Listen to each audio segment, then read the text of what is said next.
하나님 말씀 봅니다. 하나님 말씀 열왕기상 8장 1절에서 11절까지입니다. 열왕기상 8장 1절에서 11절까지 좀 길긴 한데 목맥상 다 읽어야 될 것 같습니다. 같이 읽습니다. 이에 솔로몬이 여호와의 언약궤를 다윗성 곧 시온에서 메어 올리고자 하여 이스라엘 장로와 모든 지파의 우두머리 곧 이스라엘 자손의 족장들을 예루살렘에 있는 자기에게로 소집하니 이스라엘 모든 사람이 다 에다님을 곧 일곱째 달 절기에 솔로몬 왕에게 모이고 이스라엘 장로들이 다 이름에 제사장들이 궤를 매니라.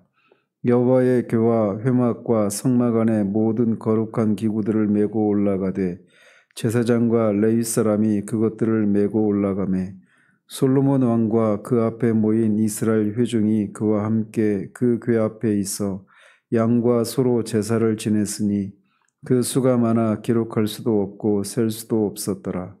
제사장들이 여호와의 언약궤를 자기의 젖으로 메어 드렸으니 곧 성전의 내소인 지성소 그룹들의 날개 아래라. 그룹들이 그 궤 젖소 위에서 날개를 펴서 궤와 그 채를 덮었는데 채가 길므로 채 끝이 내소 앞 성소에서 보이나 밖에서는 보이지 아니하며 그 채는 오늘까지 그곳에 있으며 그 궤 안에는 두 돌판 위에 아무것도 없으니 이것은 이스라엘 자손이 애굽 땅에서 나온 후 여호와께서 저희와 언약을 맺으실 때에 모세가 호렙에서 그 안에 넣은 것이더라. 제사장이 성소에서 나올 때 구름이 여호와의 성전에 가득하매 제사장이 그 구름으로 말미암아 능히 서서 섬기지 못하였으니 이는 여호와의 영광이 여호와의 성전에 가득함이더라. 아멘.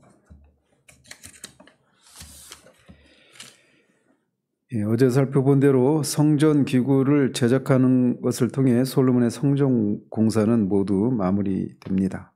이제 남아있는 것은 성전을 이제 봉헌하는 것인데 오늘은 그 봉헌식에 앞서서 다윗성에 임시로 이렇게 보관되어 있었던 언약궤를 새로 지은 성전의 지성소에 안치하는 그 과정을 기록하고 있습니다.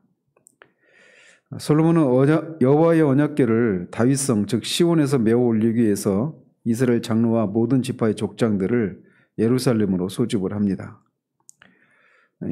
여호와의 언약궤, 열왕기서 저자가 여호와의 언약궤 이렇게 부르는 이 궤는 성경의 다양한 호칭으로 불립니다. 그래서 하나님의 법이 기록된 십계명 돌판을 담고 있다고 해서 법궤로 이렇게 불리기도 하고 또 십계명 그 십계명 돌판이 이스라엘 백성들을 향한 하나님의 공의와 사랑을 증거한다라고 해서 증거궤 이렇게도 부르기도 하고 그냥 그 모양만을 가지고 그냥 궤 이렇게 부르기도 합니다. 그런데 그런 다양한 명칭 중에서 저자가 여호와의 궤, 여호와의 언약궤 이렇게 소개하고 있는 것은 특별한 의미를 함축하고 있다라고 할 수 있습니다. 먼저 여호와라고 하는 것은 언약의 하나님을 그 상징하는 그런 이름 여호와의 성호이지 않습니까? 또 그냥 궤라고 하지 않고 언약궤라고 하는 명칭을 또 사용하고 있단 말이죠. 그래서 언약을 상징하는 여호와라고 하는 이름과 언약을 또 그 상징하는 돌판이 담겨 있는 언약궤 이렇게 말을 하고 있어서 결국 이 언약궤를 여호와의 언약궤를 지성소에 안치하는 이것은 하나님의 언약과 깊은 관련이 있다라고 하는 것을 보여주기 위해서 일부러 이런 호칭을 사용하고 있는 겁니다. 그러면 이 언약은 어떤 언약이냐? 모세 언약과 다윗 언약을 가리키고 있다라고 할 수 있습니다. 사실 여호와라고 하는 명칭도 모세가 떨기나무에서 하나님을 배웠을 때 하나님께서 그렇게 계시해 주신 이름이 있지 않습니까? 그리고 이 언약궤도 모세가 그 하나님으로부터 뒤에 나오는 것처럼 호렙산 즉 시내산에서 받아서 시내산에서 그 하나님의 명령을 받아서 만든 궤이고 또 그 안에 두 십계명 돌판을 집어넣었단 말이죠. 따라서 이 저자가 여호와의 언약궤라고 하는 이런 표현을 통해서 일차적으로는 하나님께서 언약궤 가운데서 임하셔서 모세와 만나심으로 이스라엘 백성들을 위한 말씀을 그에게 허락하신다라고 하는 약속을 염두에 두었기 때문에 이렇게 이 언약을, 이 호칭을 사용하겠다 이렇게 볼 수가 있습니다. 그리고 더 나아가서 모세 언약의 연장선상에 있다고 볼 수 있는 다윗의 왕조를 하나님이 지키시고 견고하게 하시겠다라고 하는 다윗과 맺었던 이 하나님의 약속을 염두에 둔 표현이다 이렇게 말할 수 있습니다. 그렇기 때문에 여호와의 언약궤를 지성소에 안치하는 이 예식은 하나님께서 솔로몬이 세우신 성전에 거하시면서 이스라엘 백성들을 만나주시고 그들을 인도하시고 또 다윗의 왕조를 견고하게 세우실 것이다라고 하는 이 하나님의 언약의 성취에 대한 기대감을 갖고 있는 그런 예식이다라고 할 수가 있습니다. 그렇지만 이렇게 궤를 성전에 안치하는 이런 형식적인 절차가 하나님의 언약, 즉 이스라엘 백성들을 만나주시고 그들에게 말씀하시고 다윗의 왕조를 견고하게 세우시겠다라고 하는 이 하나님의 언약이 자동적으로 그렇게 성취되는 그런 절대적인 조건은 아니었습니다. 이 하나님의 언약이 성취되기 위한 조건은 이스라엘 백성이 그 언약궤가 상징하는 바 하나님의 말씀, 언약에 충실할 때 그 하나님의 언약이 성취가 되는 것이었습니다. 자, 이렇게 소집을 하자 이스라엘 모든 사람이 다 에다님을 곧 일곱째 달 절기에 솔로몬 왕에게 모였다라고 말을 합니다. 일곱째 달은 일곱째 달 절기는 이스라엘의 3대 절기 중에 세 번째 절기에 해당이 됩니다. 무교절, 즉 유월절, 맥주절, 수장절, 이게 이스라엘의 3대 절기인데 이 수장절이 일곱째 달 절기에 해당이 되는 거예요. 수장절을 장막절이라고도 부르는데 이스라엘 백성들은 이 3대 절기에 다 중앙성소인 예루살렘 성전에 모여서 하나님 앞에 나와야 된다라고 말씀하셨는데 이 수장절을 맞아서 이제 이스라엘 백성들을 그렇게 소집을 한 것입니다. 그런데 앞에 6장 38절에 보면 성전 공사가 11째에 8째 달에 끝났다라고 말을 하고 있습니다. 근데 이 언약궤를 안치하는 일은 7째 달에 이루어졌다 이렇게 말을 하고 있어서 이게 성전 공사가 끝나기 한 달 전에 이루어진 일인지 아니면 다음에 성전 공사 끝난 다음에 7째 달인지 이런 논란이 있는데 문맥상 이 성전 공사가 그 완성되기 한 달 전이라고 보는 것이 합리적으로 보여집니다. 이 성전을 건설하는 이 일이 전 국민적인 관심사였고 이제 그리고 이 성전 공사가 외부 공사와 내장 공사 다 끝나고 어떤 마무리 단계에 있는 그때 7째 달 절기가 돌아와서 그 절기를 맞아서 이제 봉헌식을 거행했다 이렇게 보는 것이 합리적이라는 얘기죠. 그래서 이 언약궤 성전 안치하는 언약궤를 이렇게 지성소에 안치하는 이 일은 성전 건축이 완료되기 한 달 전인 7째 달, 솔로몬 제11년 7째 달에 이루어졌다 이렇게 보는 것이 맞습니다. 그래서 성전 봉헌식을 장막절, 즉 수장절 절기에 마치기 위해서 이렇게 언약궤를 안치했다 이렇게 볼 수가 있습니다. 자, 그렇다면 왜 이렇게 성전 봉헌식을 성전이 아직 완공되지도 않은 상황에서 굳이 장막절 절기에 맞춰서 거행을 했는가? 여기에도 이유가 있습니다. 그것은 장막절이 상징하는 것이 있기 때문에 그렇습니다. 이 장막절은, 수장절은 이스라엘이 광야의 장막 생활을 기억하면서 일주일 동안 초막 안에 거하면서 가나안 땅에 정착하며 안식하게 된 것에 대해서 감사하는 그런 절기입니다. 바로 그런 절기에 맞춰서 성전 봉헌식을 가짐으로써 이스라엘 백성들의 진정한 안식과 정착은 하나님으로 말미암는 것이다 라고 하는 것을 상기하기 위한 것이기도 하고 또 동시에 이동용 성막이 상징하는 것처럼 이스라엘의 불안정한 생활이 이제 성전 건축이 건축으로 말미암아 이제 종결되었다. 이런 것을 나타내기 위한 것이다라고도 할 수 있습니다. 이런 솔로몬의 소집에 이스라엘의 장로들이 다 모이자 제사장들이 언약궤를 맺습니다. 즉 제사장들이 언약궤를 매기 위해서 이제 언약궤 그 양 4개 귀퉁이에 있는 그 고리에 채를 꿰어서 어깨에 메고 언약궤를 옮겼다는 얘기죠. 언약궤는 하나님과 이스라엘 간의 언약을 상징하는 거룩한 것이기 때문에 부정한 인간의 손이 타지 않도록 그렇게 그 어깨에 채를 꿰서 고리에 채를 꿰서 어깨에 매서 이동하도록 그렇게 하나님이 명령을 하셨죠. 전날에 이 다윗이 베알레 유레 바알레 유다에서 그 언약궤를 옮겨오다가 그 새술에 싣고 오다가 우사가 떨어지는 언약궤를 잡으려고 하다가 죽었던 일이 있지 않습니까? 솔로몬은 그 일을 전체를 밟지 않기 위해서 율법이 정한 대로 그렇게 언약궤를 메어서 운반을 합니다.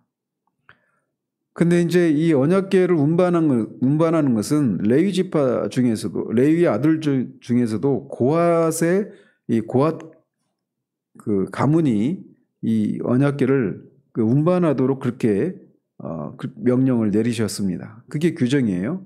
그리고 언약궤를 관리하는 것은 레위 아들들 중에서도 아론 계열 제사장 지파인 아론의 자손들이 언약궤를 관리하는데 이 봉헌식을 더욱 경건하고 신중하게 거행하고자 고핫 자손이 아니라 레위 제사장이 직접 이 언약궤를 운반을 하는 것을 봅니다.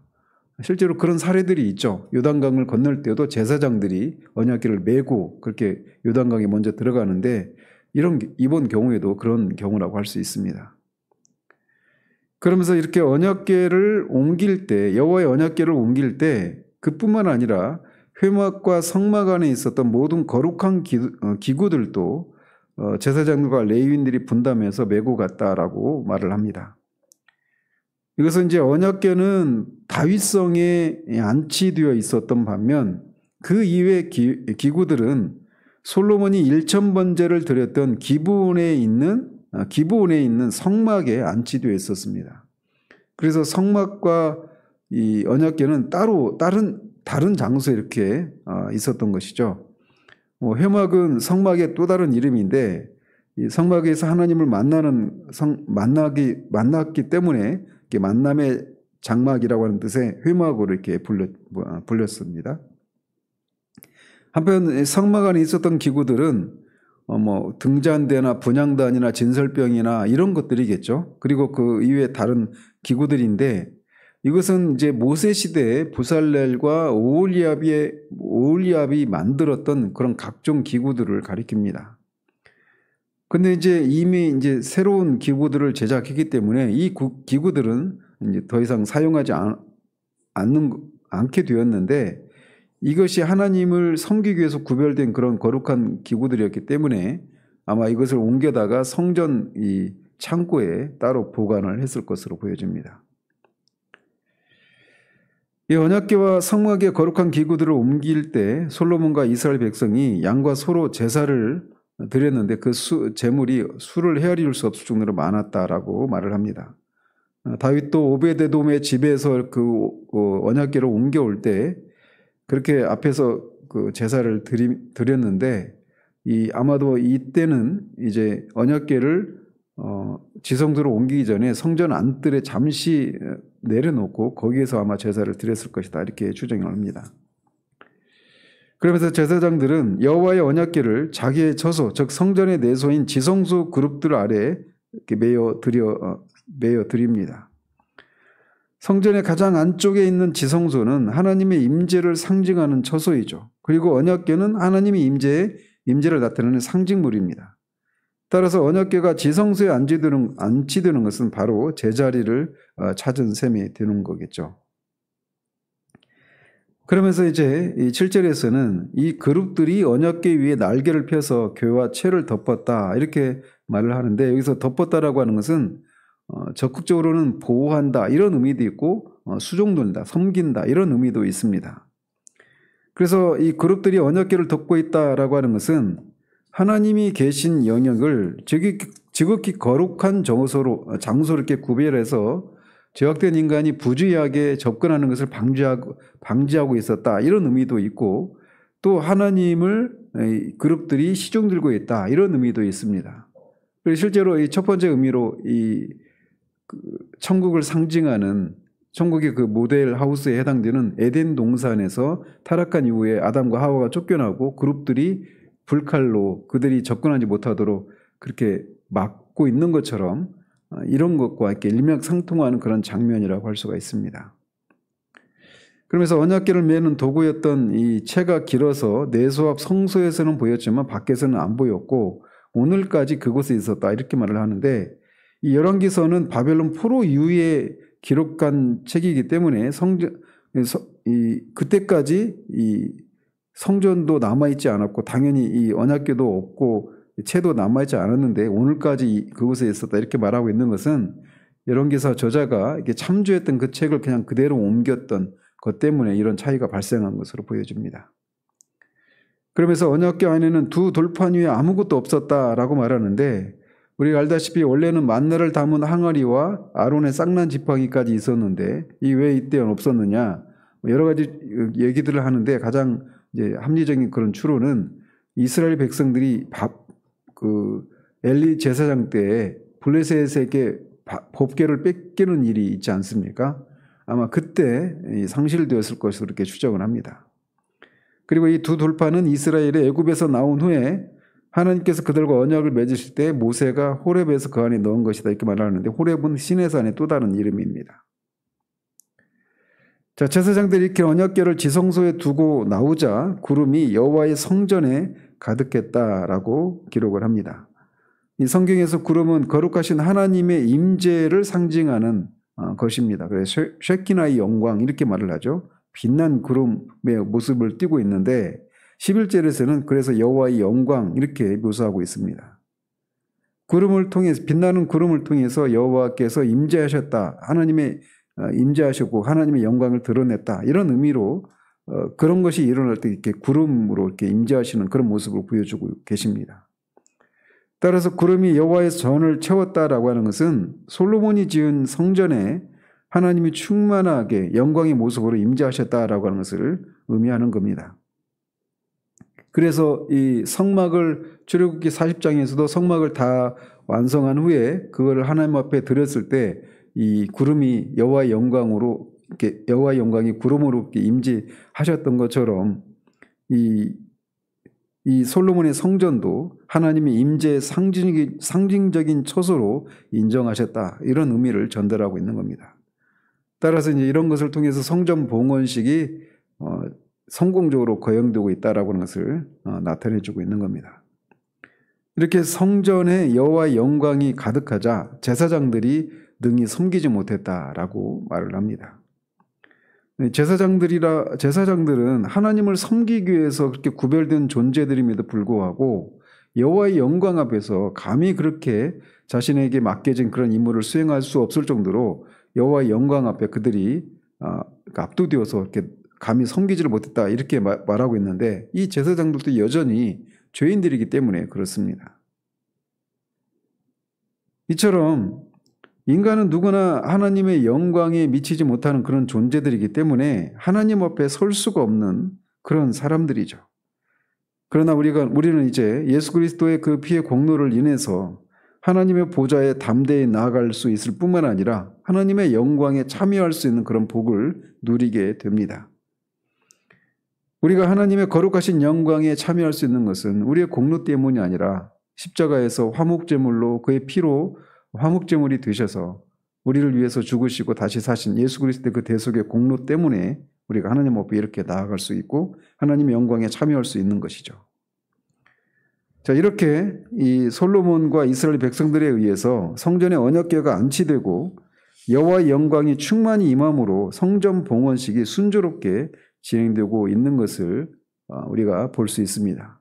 이제 남은 것이 있다라면 솔로몬과 이스라엘 백성들이 하나님과의 언약 관계를 상징하는 이 성전 안치를 통해서 여호와를 성전의 주인으로 모셔드리고, 또 하나님께서도 솔로몬과 이스라엘 백성들이 마련한 성소를 성전을 자신의 임재 상징의 초소로 인정을 하신 것입니다. 그렇지만 이것이 자동적으로 솔로몬과 이스라엘 백성들에게 하나님이 그 언약을 통해서 약속하신 것이 자동적으로 이루어지는 그런 것은 아닙니다. 앞에서도 말씀드린 것처럼 이들이 이 언약에 충실해서 언약에 순종하는 그런 삶을 살 때 그 언약을 통해서 약속하신 것들이 성취될 수 있는데 이스라엘의 역사는 이스라엘 백성이 여기에 실패했다라고 하는 것이 성경이 우리에게 말해주는 겁니다. 이스라엘의 실패는 결국은 인간의 실패를 의미하기도 하죠. 그래서 이 옛 언약을 대체할 새 언약이 필요하다라고 하는 것을 열왕기서가 우리에게 말해주고 있는 거예요. 그래서 이제 이 옛 언약을 대신에 새 언약을 통해서 하나님 앞에 우리가 죄의 용서를 영원히 죄의 용서를 받고 우리를 거듭나게 해서 새로운 새로운 마음을 우리에게 주시고 또 성령께서 우리 안에 거하신 것을 통해 밖에 있었던 그 율법이 우리 마음에 새겨져서 그 성령의 인도하심을 쫓아서 이제 그 말씀을 따라 살아가도록 하겠다고 하는 이 새 언약이 이제 대두가 되는 것입니다. 그 결과 우리가 하나님이 그 새 언약에 대한 약속을 따라서 하나님의 아들이 이 땅에 인간의 모습으로 오시고 우리를 대신해서 십자가에 죽으신 것을 통해 그 약속이 성취가 된 것입니다. 그래서 이제 우리가 이제 예수 그리스도의 그 피의 화목제물이 되시고 그의 피로 화목제물이 되시고 우리를 속량하신 결과 우리가 하나님과 화해를 이루고 의롭다 하심을 얻게 되어서 하나님 앞에 그렇게 담대히 나아가고 하나님의 영광에 참여할 수 있게 되는 것이죠. 그래서 이제 우리가 예수 그리스도를 믿는 자들이 이제 성전이라고 말을 합니다. 그래서 이 성전을 한번 상상해 보시면 성전 안 들어가면 번제단이 먼저 있습니다.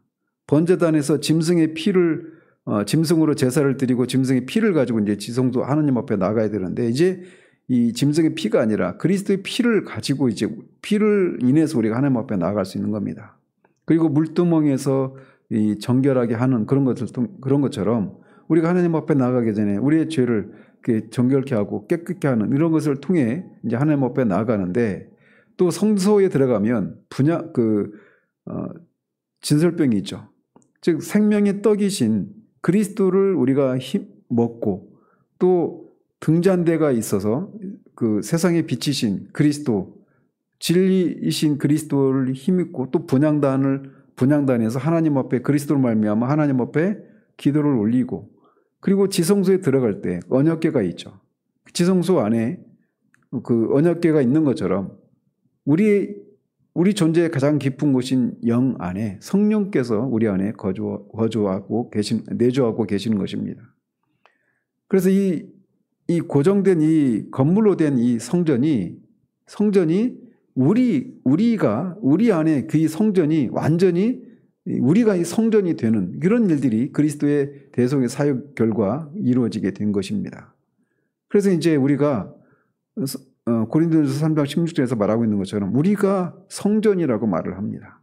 그래서 이 성전을 통해서 성전에서 하나님이 이스라엘 백성들을 만나 주시고 그들에게 말씀하시고 그들을 인도하시고 보호하시는 이런 일이 일어날 수 있었던 것처럼 이제 우리가 성전된 우리 영 안에 계시는 성령의 그런 인도하심, 성령의 말씀에 순종하고 성령의 능력을 힘입어서 우리의 삶을 살아갈 때 이제 이 하나님이 우리를 통치하시고 우리를 다스리시고 인도하시는 이런 현실들이 이제 일어나게 되는 겁니다.